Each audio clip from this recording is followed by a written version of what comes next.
And we are live. Good morning, everybody. It is Friday, January 28th, 2022, almost through January, hard to believe. My name is Bryan Armentrout. I am with the Food Safety Institute, the Food Leadership Group. And every Friday at this time, 8 a.m. Mountain Time, 10 a.m. Eastern, we do the Food Safety Chat Live. And we do a live stream on Facebook, LinkedIn, and YouTube. And with this, we bring in an expert within the area of food safety, and we have a conversation around a particular topic to get that information out into your hands so that you can do a better job at the things that you do. Now, one of the things, if you're new to this chat, that you'll notice is this is not a presentation. This is not Rod and I going through and reading you a bunch of PowerPoint slides and these type of things. This is meant to be interactive, and that's the really cool and fun part of this, and it's what I really enjoy with this. So on your screen with the application that we're in right now, you'll notice that with your chat function, you'll be able to put in questions and comments and even talk with others within the live chat.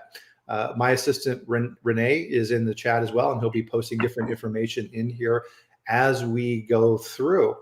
And that's kind of the basic logistics of it. So one of the things that I did here in the beginning of the stream, if you can see, is I like to put in where I'm at, because one of the things that's really amazing to me is just people from all over the world who join us for this chat. Iran, and I think we had some people from Nigeria on last week, which was really cool. So just all over the world. So please let us know where you're checking in with, and we'll say hello this morning. But before I get too much into that, I first want to introduce my very special guest. I'm really excited about this today, Rod Wheeler.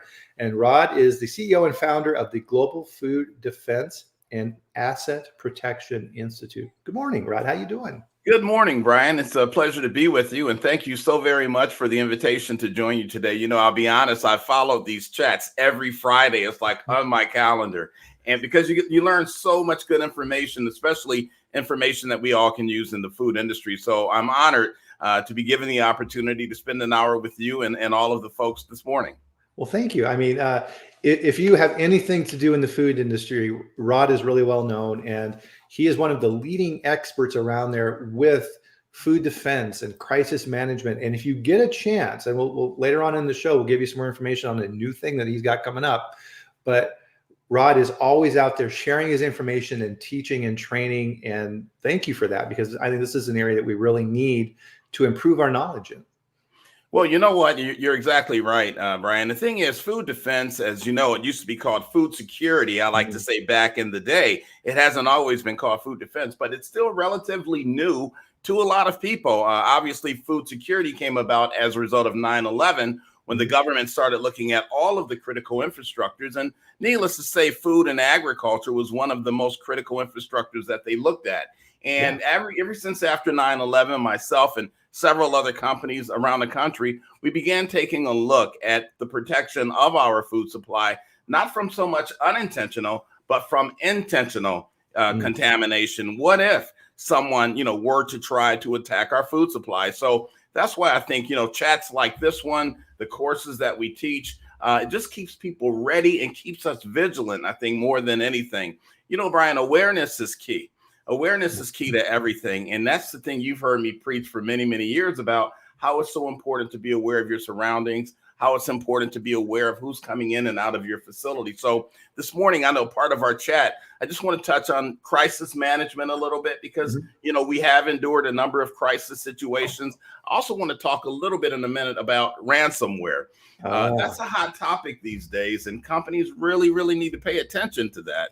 And then a little bit about active threats in the workplace. Very, very cool. So one of the things I'm super guilty at, and if you're a regular to this, you know this, right? I want to jump into the subject right away, and I always forget. Everybody, please join us for a drink of your favorite beverage. So I have coffee. What do you got, Rod? What do you like? I have Coca-Cola. He's some Coca-Cola. So everybody, please join us for our morning drink here. Wonderful, wonderful. So let's see here, Rod. Who we got here? We got Duncan. Awesome to see you. Renee, my assistant, is here. Always great to have Renee here. I'm so lucky to have Renee. He's awesome. Tammy down in Austin, Texas. Always a great town to visit. I don't know about you, but I love barbecue, and If you get the chance to go to Texas, I would love Texas barbecue. Martin, always good to see Martin down in Phoenix. Austin is down visiting in the Fort Worth area. Austin has been a guest on the show several times as well. Austin is doing some amazing things out there. Oh, wow. So out here in Colorado this morning, and so of course I'm in Loveland, Colorado, which is up by Fort Collins. A little chilly this morning. We had some snow yesterday, and then the clouds cleared out. So it's currently 20 degrees, and I was outside earlier this morning, and I can attest, yes, it's 20 degrees. How's the weather back in the DC area? Well, here in DC, they're expecting a major snowstorm this weekend. And it's funny because I was listening to the weather report this morning, and the guy on television said it's one of two things going to happen this weekend, Brian. Either we're going to get clobbered with a lot of snow, or we're not going to get any snow. So how's that for your chances, right? Oh, man. Well, all right. I right now I'm going to be really proud of myself because I just thought of a really clever segue, right? So with the weather, you have to prepare for contingencies. That's right. Right. Exactly. And you know what? That is a good segue into what we're talking about today. You know, just to kind of pick up a little bit, for those that may not know me, my background is primarily law enforcement. I've been in law enforcement for many, many years. Here in the Washington, D.C. area, I was a homicide detective for several years with the D.C. Police Department. And then after 9/11, Brian, I wanted to get more involved in tracking terrorism in our food and ag supply. So then that's when I went on board with AIB for a period of time. Back then it was called Food Security.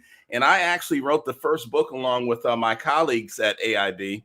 And the book was titled The Guide to Food Security. So that tells you how old the book was. The Guide to Food Security. And we wrote that book back years and years ago, right after 9/11. And then I started on my own with the Global Food Defense Institute, which all we do at my company now, we're just a small organization, 2 or 3 of us. We do a lot of training and teaching and chats like this, but we like to try to keep it as practical as much as we can. You know, obviously we want to help companies comply with FSMA, the IA rule, things like that. But here's the question that you want to ask yourself. And this is a question for everyone on the chat.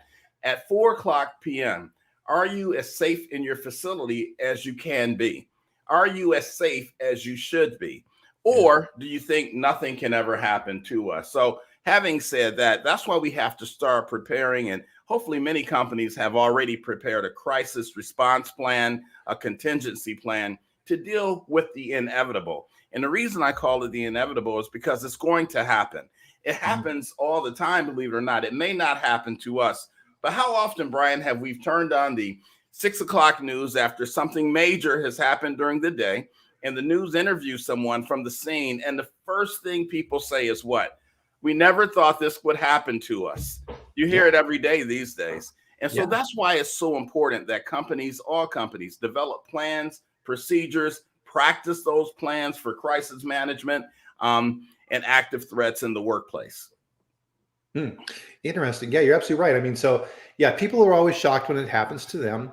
And part of it too is when they catch a perpetrator, they'll talk with the neighbors and things like this, and they'll say, well, guys, you know, they were so quiet and kept to themselves. I never would have thought. Exactly. Right? I mean, we hear those things all the time. And it's unfortunate, but unfortunately, it's the world we live in nowadays. And we just have to be, like I said, vigilant when it comes to everything, especially when it comes to protecting our food supply. Let me just quickly talk a little bit about an article that I had the opportunity to write. It was a white paper that I wrote a little over a year ago. And I'm sure everyone on the chat will remember this. But do you guys remember a little over a year ago when there was an attack against the fuel supply along the East Coast? It was called Coastal Fuels was the name of the company. And there was a ransomware attack, and it interrupted the supply chain for fuel at gas stations all along the East Coast, primarily the I-95 corridor, which goes from Florida all the way up to Maine. Now, that was interesting. And as soon as that incident happened, and obviously it took on a national story because that was major. That was a major interruption to the supply chain. Well, here's where I'm going with this. I wrote an article, Brian, a white paper right after that happened, warning the food industry to be on high alert. Because you know how I interpreted that interruption with the fuel supply? I said, think about it. If the bad guys are smart enough to do that, then they're smart enough to understand our supply chain here in the food industry, and they could do the exact same thing. Well, right after I wrote that article and NSF published it for me, right after I wrote that article, a company named JBS Meats, you all may remember Oh this. yeah, yeah, I remember that. Yeah. JBS Meats was attacked with a ransomware attack. And since then, there's been about 4 to 5 other ransomware attacks specifically to the food supply. The good news is, Bryan, there are things companies can do to prepare and to guard against this. And there is a way that you respond to these types of ransomware attacks. So I can't stress that enough. I think 2022, that's going to be one of our biggest concerns when it comes to law enforcement and terrorism, these ransomware attacks. And the reason it is such a big concern is because they're so costly. Because if somebody can hack into your systems and literally take you and your company hostage, unless they get paid a certain amount of money, it's almost nothing you can do. So there are things you can do to protect yourself, working with organizations such as myself or Bryan's organization or some of the other organizations. There are things you can do to protect yourself. Yeah, absolutely. And for ransomware attacks like that, all an attacker needs, right? We always think of these guys, like you see on the cartoons, right? The bad guy with the mask on and they're sneaking around.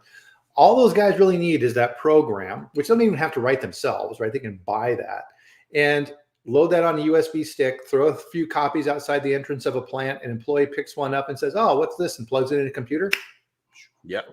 You're exactly right. That's all it takes. And that's why even when you write your food defense plan, and many, many years I've been writing food defense plans and doing vulnerability assessments. Believe it or not, part of my vulnerability assessment at food plants is hacking into or trying to hack into the intranet at that food facility. Because think about it, if somebody who's a novice like me, who doesn't know much about computers, right? If I can hack into your systems, think about that bad guy that's really trained and knows how to get in there. So again, that needs to be part of your assessments as well. But that type of threat, multiple other types of threats. I'll share with you guys real quickly, talk about a crisis situation. And I was thinking about which case I would like to share with you all. But right at the end of last year, I think right around October, I got a call from a company. And this is so interesting, folks. I mean, you really need to hear this, because what happened at this company, and this was a West Coast company. Obviously, I'm not going to mention the company's name, but what happened to this company could happen to any company. But here's what happened. I'll make it very short.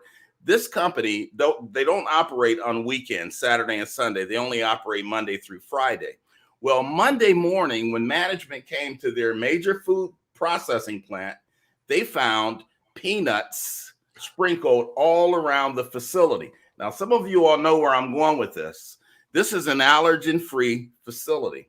Ooh. Peanuts in a food facility, Bryan, is like anthrax. Yeah. You know what I mean? I mean, look at the damage that they did do, and think to yourself for a minute, folks, could that happen at our facility? Now, this company, when they got there that morning, there was a recording on the plant manager's voicemail where someone was demanding money. So it was an extortion plot. They immediately contacted me because I'm on their crisis plan call notification. I contacted the FBI, some other organizations, and they got involved. But here's the thing, what do you tell your customers when something like that happens? Then the other question is, how did that happen? Mm-hmm. Obviously, that situation threw this company into a major crisis mode. They had to respond to it. What do you tell your stakeholders? The biggest thing I think that we've learned so far with that is that the cleanup is going to be extremely costly. You know why? Because they had to dump all their product, all their ingredients. They had to dump everything because it's an allergen-free facility. And the peanuts were the peanuts some of the bags were recovered. You know how sometimes the airlines would give you little bags of peanuts? I know they used to. Those size bags. So, and we found 7 of those bags. So, things like that can happen. If it can happen to that company on the West Coast, trust me, it can happen to anyone. Wow. And I think Rod brings up a really good point here that I want to make sure everybody is aware of, is that trying to do everything yourself a lot of times is counterproductive, because bringing in an expert to help you in these areas instead of trying to develop that expertise yourself, a lot of times you're spinning your wheels. And that's why I'm really, really happy about, and we'll see if I can do this correct, Rod. There we go. Up here is the sponsor of our podcast, and that is EAS Consulting Group. I do work with them, and over 100 different consultants work with them as well in all kinds of specialties for food safety and you name it. They do an amazing job, and they also currently are offering, if you're watching this live stream, a 15% discount on their training program, so you can up your skills. So go to easconsultinggroup.com/training, and when you find a course that you're interested in, if you put Bryan with a Y in the checkout code for the discount, you get that 15%. So bam, gotta love that. Yeah, I think that's excellent, Bryan. And you know what? I mean, all of these courses, the courses that EAS offers, as well as other organizations, only can help us. It only makes us stronger. You know, the world that we live in, the world has changed. All of us remember 9/11. You know, the fact that terrorists are still alive and well, different terrorists, not just international terrorists, but even domestically here in the United States. You know, in December, the FBI came out with a notice that certain areas, certain infrastructures need to be on high alert because of some things that they noticed in chatter that was going on around the world. So you have to pay attention to those things as well, because if you see we have turbulence around the world, you have to start saying to yourself, how can it affect the United States here on the homeland, or Canada, or any of the other countries? So it's a global perspective. It's a global effort that we have to do. Speaking of global, go back to the issue of the supply chain. Yes. And this question has come up to me a lot with a lot of my clients. You know, they say, Rod, you know, our facility is safe here in the United States, but we get a lot of our ingredients from another country. Mm-hmm. So where is the responsibility as far as making sure those ingredients that you're having sent to the U.S. to put into your product, where does that responsibility lies? And my response to that question, Bryan, to my clients is that it starts with you, the client. It starts at your facility. You have to be responsible for everything that's going into your products, all the ingredients. So let's say, for example, you're receiving an ingredient from Peru, right? And you're going to mix it into your product, your finished product here in the U.S. You know, what are you requiring of that supplier to show you? And I don't mean just the COA, right, or C of A. I'm not just talking about that. I'm talking a real vulnerability assessment, a real food defense plan. Do you check that, or do they just check a box and say, yes, we have it? Mm-hmm. Unfortunately, Bryan, I think too often, and as you well know, people just check the box. Oh, we have this, we have that. Yeah. Let me quickly share, and I know we only have an hour, but, you know, I always like to share real life stories with people, because I think at the end of the day, Bryan, that's what matters. You know what I mean? About 8 months ago, I went to visit a company, and this was right during the height of COVID, mind you, and they were still doing implant visits. And the regional director for this company, he wanted me to try to do a penetration test. And this is important, and we don't have a lot of time to talk about penetration tests, but it's part of testing your food defense program and your food defense plans, right? So he wanted me to go to this facility in New York on a Sunday night. Now, they do operate 7 days a week. And he wanted me to see if I could gain access to the facility on a Sunday evening, because this regional director felt as though the folks at the plant were not, adhering to the security procedures. So I said, okay. So real quickly, what I did, I parked my car in the employee parking area. I was in a rental car, Bryan, right? And I was in just regular everyday street clothes. And it was about 9:30 at night. Now, listen to this closely, folks. See, this is what you call a real penetration test, right? Shifts change between 9:30, 10:30, 11 o'clock. This is good information. Write this down. If I'm the bad guy, whether I'm a criminal or a terrorist, the best time to get into your facility is during shift change. Okay, that's so important. So if I'm the bad guy, I'm going to try to get into this facility during shift change. There's reasons. Again, we don't have a lot of time, but there's reasons why they're going to try to get in during shift change.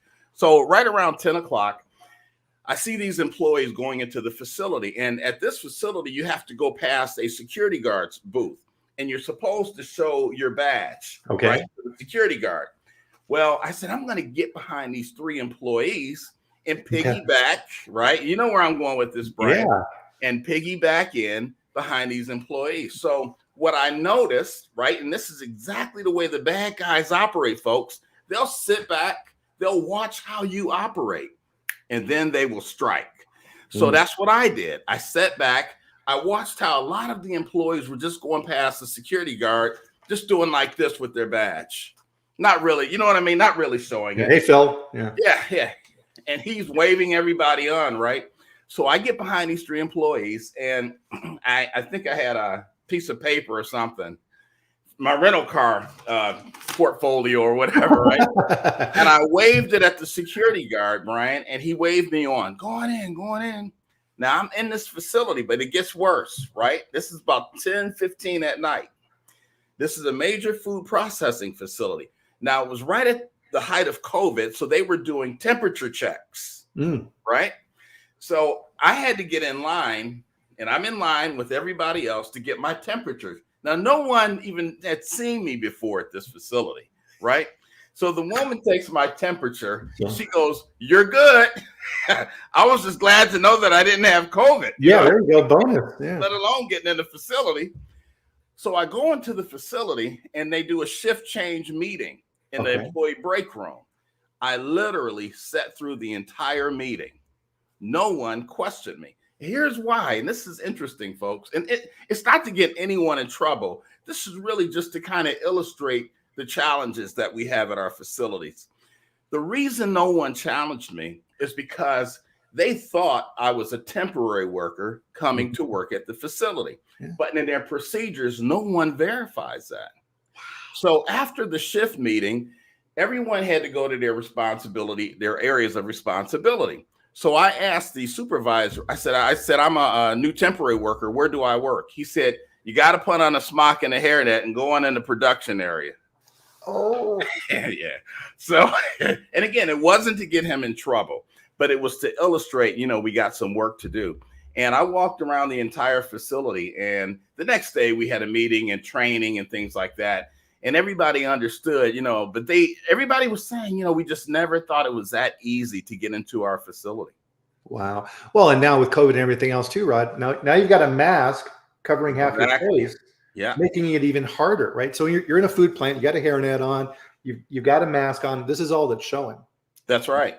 Absolutely. Oh, wow, that's scary. A couple comments here from Kim. Good morning, Kimberly. I wonder if food manufacturers have contingency plans in place if they need to go to manual mode in the event their data is compromised. Oh, 100%. And I know this from personal experience. Yep. A company I worked for went through a ransomware attack and their worldwide operations were shut down. They had to do everything on paper. So absolutely, Kimberly, that can happen. And you need to test that. One of the things, I'm sure you can comment on this as well too, Rod, is in other industries beyond food, right? So pharma and medical device and these other industries, they have procedures in place for software validation and control. Yep. We really don't have that yet. It's coming. It will come. I guarantee it. That's right. You're absolutely right, Brian. A lot of companies have that. The pharmaceutical industry has been doing that for years. Yeah. I mean, imagine in a food plant, Rod, I sneak in like you do, and I'm able to go to a PLC that's not locked out, and I start changing manufacturing parameters.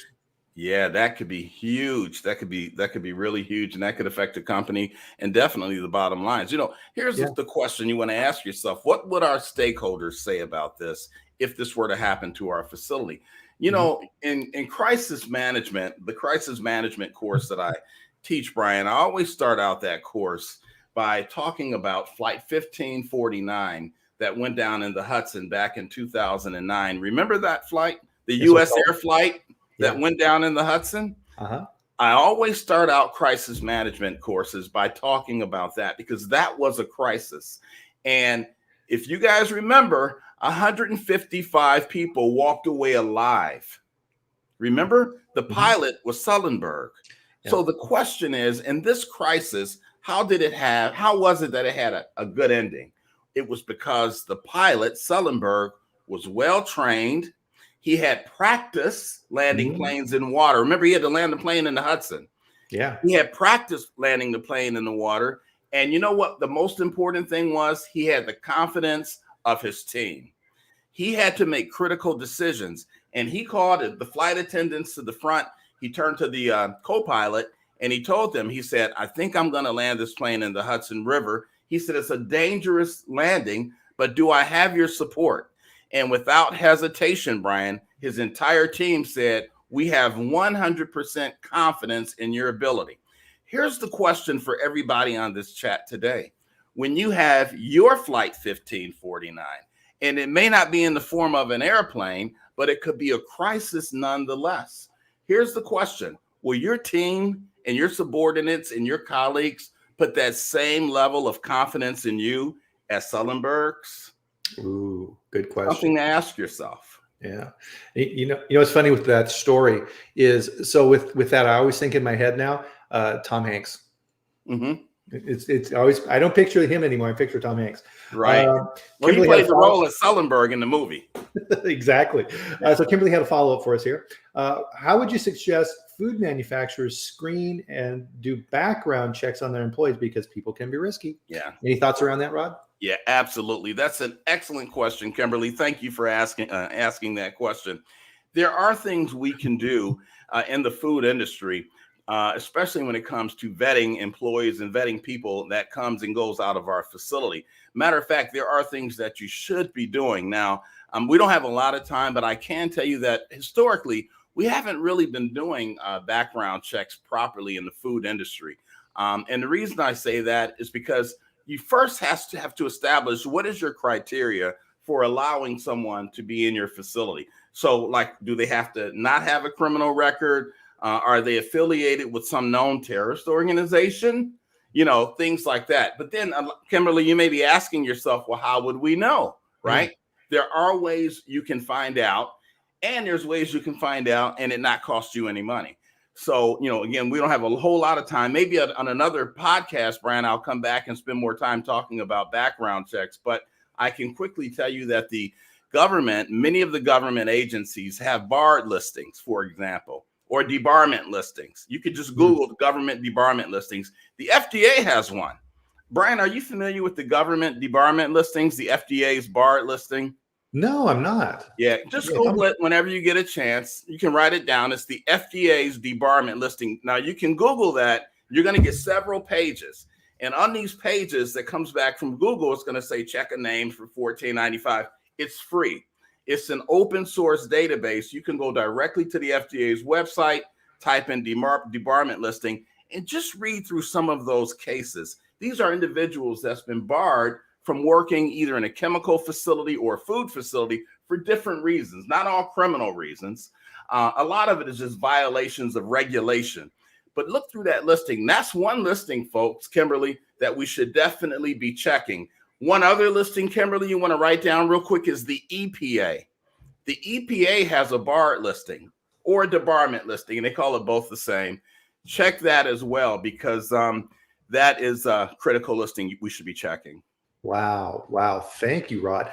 I mean, so one of the good rules in life, right, is if you read a book, you attend a course or anything like that, if you learn one new thing, one new little piece of information nugget, right, it's totally worth it. And that right there, my friend, is totally worth it. So, wow, I had no idea. Yeah. There's a lot of open source databases that the government has. And these are, you don't have to pay for. Now, obviously, there's organizations that combine a lot of that data and they sell it to you. But, I tell my clients all the time, if you don't have to purchase it and you can get that same data for free, why not? I always look at that debarment listing. There's another listing called the OFAC listing, which is put out by the Department of Treasury. I always look at names on that listing too. And it's a long story why I look at that. But when there's an old saying, if you follow the money, you can follow the terrorist.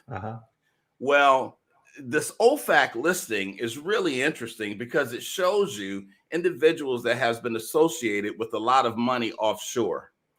Now, let's say, for example, you had someone come into your facility that applied as director of your laboratories, and their name was on that OFAC listing from another country or something like that. How would you know? The only way you would know is if you check it. Unfortunately, too, Bryan, most of your background check screening does not include these barred listings. No, I don't include that. No, that's very interesting. So Thiago had a comment here. Good morning, my friend. I have seen digital fingerprints been used upon arrival. It's connected to the ADT to establish arrival hours as well as validate security. Not quite sure what he's talking about there. So flights, I assume, Rod, is that? Yeah, biometrics, it sounds like. Some company is probably using some type of software that captures the digital fingerprint of an individual. And there's a number of companies that's using that type of technology. when it comes to visitors, that's a critical area. That's actually part of my vulnerability assessment. I look at your visitor control procedures. But yeah, companies are using digital fingerprints. They're using, the retina in the eye type of print, all kinds of things they're doing. The bottom line is just making sure you can account for everyone in your facility. And with that, let me ask the group one question, Bryan, along the same lines here. Those of you all that are at a food processing facility right now, think to yourself, if I were to ask you, can you account for every person in your facility at this second, what would your answer be? Every person, I don't mean just the employees, contractors, salespeople, vending machine, uniform providers, janitorial. Yeah, everybody. Can you account for everyone in your facility right this second? If the answer is no, then you really need to go back and look at your procedures, because there should never be a time when you can't account for everyone in your facility. Does the individuals in your facility wear some type of badge or some type of a credential? And if not, they should. Now, a lot of us in the food industry, Bryan, says we don't want our employees to wear lanyards and things like that because they may fall off. We all know that, right? But there's other things, a lot of other creative ways, Bryan, that companies have come up with whereby they can readily identify a person inside a facility. Yeah, a good one I used to use in the past, Rod, is colored hairnets. So visitors get red hairnets and contractors get green hairnets. And so you can see, even if you've got a bump cap on or something like that, you can still see the hairnet sticking out, and you can easily identify those people from a distance. Now, speaking of hairnets, let me ask you this question. So a white hairnet would mean what? Okay, we'll say that, yeah, they're an employee. Okay. And what about a temporary worker? Yeah. Would they have a different color hairnet? They should, but yeah, you probably start running out of colors pretty quick.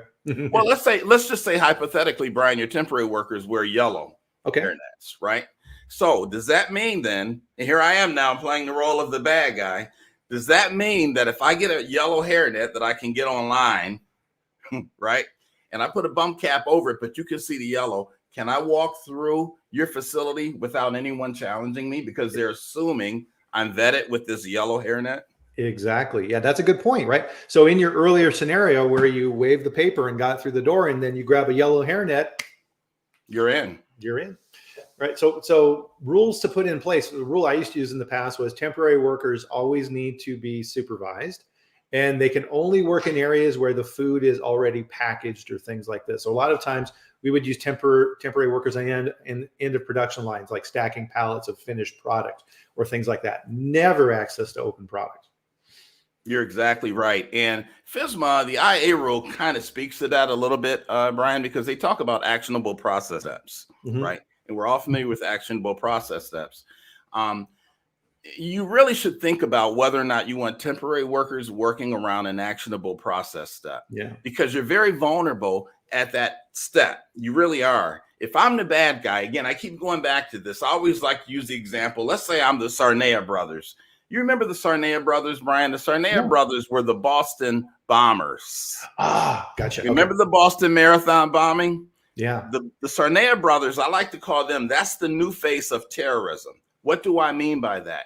They're younger, they're more intelligent, they're internet savvy, they do their research, right? Then they strike. That's a lot different from the terrorists of the Osama bin Laden days. Right. Osama bin Laden just sat in the hill smoking, cigars all day, and then he would strike. Yeah. Terrorists of today is a lot more sophisticated, which tells us in law enforcement and us in the food industry, we have to be just as sophisticated in identifying these people as they are in not trying to be identified. Right. Ooh, I like how you put that. That's a good point. I mean, really, so for crisis management, and as we were preparing for this show, everybody is familiar with how you manage recalls and things like that. And when you look at the SQF code and it talks about crisis management planning, which is what we're talking about right here, that's a completely different scenario. And all the different things, and you read to the code, and it's like, okay, you need a manager in charge, and you need to identify threats. And really, Rod, from what I've seen is, and I was guilty of this too, is you would put together a plan and say, okay, at my plant, I'm worried about tornadoes, and I'm worried about big snowstorms that shut us down and things like that. And you write a procedure and you kind of put it on the shelf. And if you don't prepare and manage and go through these type of things, you're wasting your time, right? You need to prepare and test that system. Absolutely. Prepare, test that system, make corrective actions wherever you see you need to have corrective actions.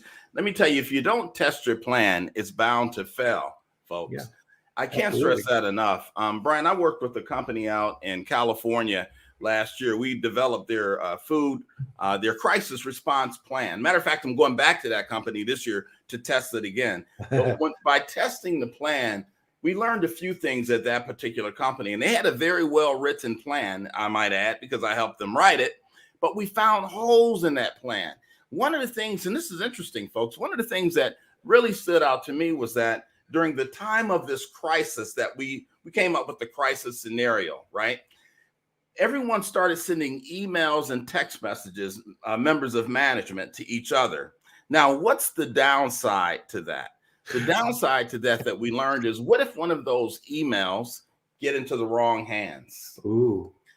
Hadn't thought about that before. So Yeah. what's the lesson learned here?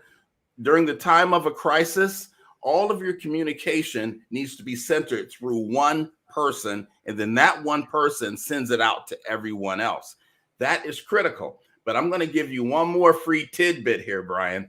Not only should it be funneled through that one person, your crisis communication, that person needs to be assigned by the corporate attorney. Now you're thinking, why the corporate attorney? Because you have attorney-client privilege. And that means that information is not subject to FOIA. Very interesting. Companies don't think about these things. So that is so critical. So again, in your crisis planning, make sure you designate an official crisis recorder. That's the person that's going to collect all the information and all the data, and all the transmission, all the communication goes through that one person. Yeah. So, I mean, it's exactly the same as recall, right? You need to have one person who's managing the program and directing the information. Excuse me. And to your point on the email communication, what if in your scenario the power goes down? Exactly. What if, there you go, right now there. What? Now what do you do? Right. Now you have another crisis, right? Yeah. And one of the golden rules I always teach on the recall training side of things is, if you don't inform people and tell them their roles of what's expected in that scenario, they're going to make it up themselves. Absolutely, Bryan. I can't stress that enough. You know, in my crisis management training course, and with a lot of my clients, when I write their vulnerability assessments and their food defense plan, I actually give them a listing of the various positions and the roles and responsibilities of each person during the time of a crisis. Yep. Real quick example, your HR person. There's about 8 to 10 bullet points that person should be responsible for during the time of a crisis. Company sanitation, company engineer. What about your PR person? And that's the big deal. There's a company, a major company I'm working with this year, and they really want to beef up their response to how they deal with the media. I do have some background in working with the media through, various news channels and things like that, just various news channels. But they want to go through some real scenarios whereby they're confronted by the media. What should the response be? The first thing I'll tell you, and I'll just give you this as a freebie, you need to write a preemptive media statement. Very important point, folks. Please write that down. Write a preemptive media statement, and it can be generic so that no matter what the crisis is at the time, just fill in the blanks. This statement has already been vetted by everybody on the team. That statement can actually become part of your food defense plan. That's some real good advice. No, that's excellent. Thank you. And part of the thing about here too, right? And so I've done some media training and things with companies as well too, is never forget, once your company gets to a certain size, you've got the corporate location and you've got your plants. If there's a crisis, where's the media going to go to? Odds are they're going to the plant.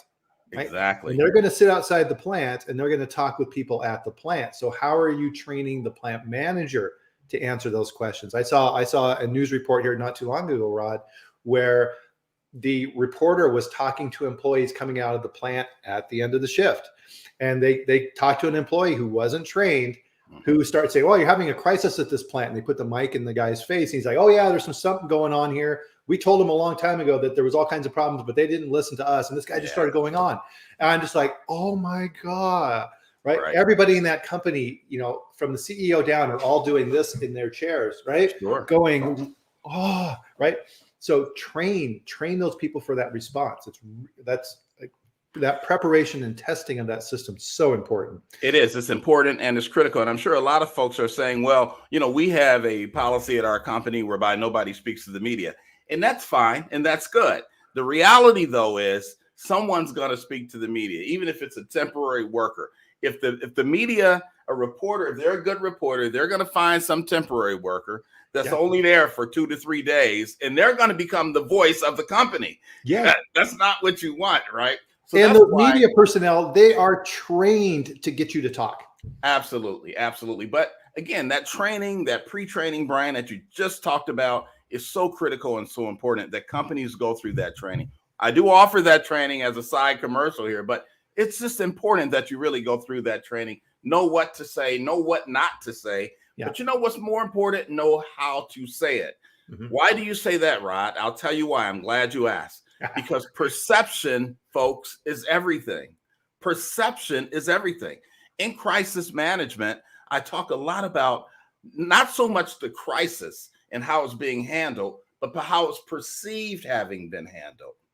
How it's perceived, because that's what lingers in the viewers' minds. That's what lingers in your stakeholders' minds. How is it perceived that they handle that? So let's say, for example, and I know we don't have much more time, Bryan, but let's just say, for example, and this is a question for everybody on the chat. Let's say someone called your facility today at 2:00 p.m. and the caller said, I finally had it with Bryan's cookies, right? And so I put a deadly contaminant in one of your ingredient tanks at one of your facilities on the East Coast. People will die. Goodbye and good luck. Click. What do you do? Yeah. I mean, you know what I mean? Do you just look at each other and hope for the best? You know, or do you say we have a plan in place? We know how to respond to that. I got that scenario from an actual company in Pennsylvania, and I actually have the audio because they record all their calls. That call went in. This company has 28 processing facilities. They're headquartered out of Pennsylvania, but that call went into their call center, and they had a response plan in place, but it was a wake-up call to them because you know what they had to do? They had to go. They didn't know if the caller was internal or not. You know, was it an employee who actually left that message who could have had access to our products? You know, what do you do? So these are the kind of scenarios that you kind of want to work through, role play through with all of your team members so that you're well prepared to deal with these situations when they happen. Yeah, you made an important point there, Rod, that I want to make sure that everybody caught, is that you have external threats, right? People calling in, you know, they're not affiliated in any way. They're just causing trouble. You also have internal, right? A disgruntled employee, you know, somebody who got a bad review and says, all right, I'll fix their wagon, right? And you have to think about those too. No, you're exactly right. You know, speaking of a disgruntled employee, here's something else I'll just quickly share with you guys. You really should have someone on your team on a regular basis scouring social media, looking for any and all chatter about your business. Ooh. That is so important, folks. Can I just quickly give you a 2-minute story as to what happened? There's a company, and I have been working with this company for years. They had built a new facility in Indianapolis, Indiana. This was about 2 years ago. And brand new facility. And so obviously they hired all new people at this facility. Well, one of the employees that they hired at this new facility moved to Indianapolis from Chicago, right? He said he worked at a food facility in Chicago, but him and his wife decided to get married, and so they moved to Indianapolis. Okay. But what happened was he also told some of his colleagues at the new facility that he was a rap artist. He did rap songs and things. Okay. Well, one of the employees at the new facility listened on a software called Spotify. I think you can upload your own media, right? And in a rap song, he had talked about the facility. This is interesting. He talked about the facility in Chicago where he used to work and all of the negative things about that facility and the real reason why he left, and that he was going to go back there one day and get even. And he was going to take out his aggression on the children of the managers of that food facility that went to the elementary school, which is directly across the street from the food facility in Chicago. Wow. Now, you can't make that up. So when they learned about this at the new facility, obviously the HR director called me and said, Rod, what should we do? I got on the horn to the Chicago Police Department, and they obviously started investigating this guy, but they got rid of this guy right away. But that's why it's important that you really search social media, even if it's just once a month, folks. Just do a Google for your company's name and read the comments. You may surprise yourself. Wow. One of the things I used to do in the past, it's funny in a food plant. So in my role as VP of QA for different companies, I would go and visit my plants. And one of the things, Rod, this was always true. I would ask employees on the floor, and I would say, who are the superstars here? And they would point to 2 or 3 people, the leaders in that plant. Then I would say, who are the troublemakers? Everybody knew immediately. They would say that guy, and that girl. They're the troublemakers, right? And those are the ones that you need to keep an eye on and be concerned about. Everybody knows who they are. Everybody knows who they are. They do. And that's a good question you want to ask folks. But I'll take it a step further, Brian. I do a lot of training for frontline workers at food facilities as well. Matter of fact, that course that I was telling you that I'm about to come out with is called Common Sense Food Defense. Common Sense Food Defense. And that's really focused towards that frontline worker. And the reason, Brian, is because at the end of the day, folks, you know what I believe? It's going to be a frontline worker who's going to stop the next 9/11. If somebody's going to do something in a facility, it's going to be a frontline worker that's going to see that person and bring it to someone's attention. So that's why our frontline workers can be our greatest asset, Brian, when it comes to fighting terrorism and keeping our facilities safe. But we have to train them. And that's why this 1.5-hour course for frontline workers, Common Sense Food Defense, we talk about practical things. They go through role playing. I ask them, if I'm the bad guy, where in this facility do I want to attack? They'll tell you. It's amazing. They'll say, oh, this is where you need to go. It's easy to do this. It's easy to do that. And when managers sit back and listen to this, they're always in awe because they're like, wow, if they know this, why aren't we doing anything about it? So that course is coming up in March, correct? That's right. Yeah. And if somebody wants to sign up, I'm thinking I might sign up. Where do you go to sign up for this course? Right. So this course is going to be offered in person and online. There's going to be an online version.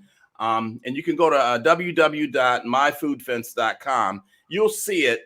It's under the tab online courses if you want to do the online course. The whole purpose of the in-person course is because I like to combine that training with a vulnerability assessment. Ooh. The vulnerability assessment, folks, I can't stress this enough, Brian. You've heard me say this 1,000 times over the past 20 years. The vulnerability assessment has to be very practical, okay? And that's step 1 of protecting your entire facility, the vulnerability assessment. And you can use the FDA's Food Defense Plan Builder. That's fine. And I use that as well. But I also like to combine some practical things with it, such as, what are your employees going to do in the event of an active shooter? Are they trained as to how to protect themselves? Look, it's 2022, folks. We hear these things every day, right? What about any other type of threat? How do your employees or your managers approach someone who's acting suspicious? What if a guy were to tell you that is taking pictures at your facility? How can you tell that person to stop taking pictures and they listen to you? Which leads me to this other real quick tidbit. Write this down. Make sure you have no trespassing signs all around the outside of your facility as you enter onto the lot. So important. Don't have a lot of time to talk about that, but make sure you have no trespassing signs on the lot. And on that no trespassing sign, folks, be sure to put the local city or county ordinance number. The reason that's so important is because we got a lot of these folks these days going around to different companies with their cameras. Oh, yeah. Right. Refusing to leave.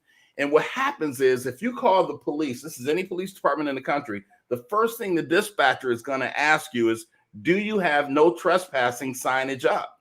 And if you say no, the cops are going to say, what do you want us to do? Wow. Because see, the only way the cops can really enforce no trespassing is if that person's been warned. The sign, Bryan, serves as a warning.